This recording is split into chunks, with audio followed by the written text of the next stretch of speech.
on three. 1, 2, 3. Win!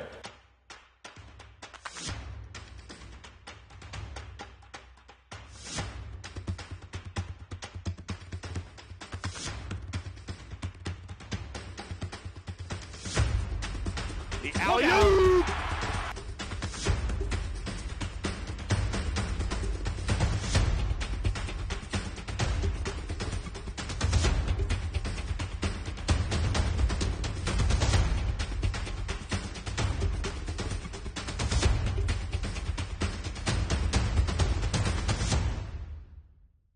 Hello, Saints fans, and welcome to the Coach's Show. This is your show, in-depth analysis of St. Martin's baseball, alongside the head coach, Joey Swanson.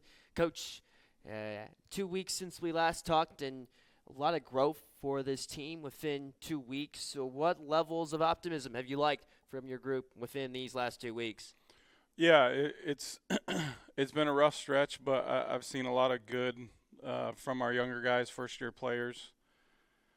We're giving guys opportunities that haven't been in situations before, and seeing them grow. There's been a lot of good stretches, a lot of good half innings, and then there's just been some really bad half innings that we haven't quite been able to overcome. But still like this group, still optimistic about, as we approach the halfway point in season, but not necessarily in conference. Still have a lot of conference play left, and, all that matters is trying to do better in conference, and we've got 6 series here coming up, and still feel good about our guys and just need them to keep believing.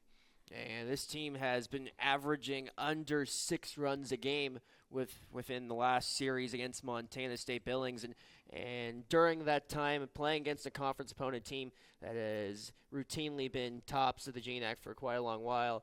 A lot that you have to like about the offensive side of the batting end. Yeah, I think our hitters continue to progress and stay on barrel. Alex continues to hit. Evan Nickel didn't have a lot of opportunities last year. He stepped up offensively. We've got a freshman catcher, that's Cole Yanamine, that's doing really well for us, and he was really good coming out of high school and continues to grow. Guys have been consistent. Law of averages is always going to play into account.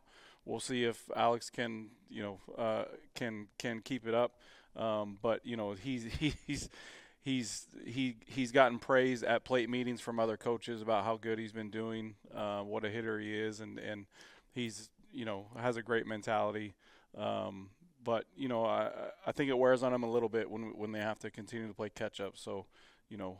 So much of offense is a good defense right now, and we have to find a way that we're not chasing runs early in games. And what is an aspect that you have really liked and appreciated from your coaching lens that the public may not see? Gosh, that's a good question. I think the willingness to continue to be in games. I think we had some runaway games these last couple weeks, and people don't probably watch the end of games, but I feel like for the most part we've left runners on base. We've gotten runners on base late in games. There's no quit offensively. A lot of our younger pitchers are put in situations late in games, and they've done a good job to give our offense a chance. So it's the willingness to continue to not give up offensively. I think it's been good. And so a lot of pauses can be taken away, and we've seen that against Billings where there were several occasions trailing late in the offense, picked it up at the end, and who knows what that might mean, not only for this year but also going forward of that sense of belief and maybe potentially shocking the conference. Yeah. I think that's there's always something to look forward to with our offense. It is what it is. We have to be better on the mound, and they know that. Coach Hatton knows that. I know that.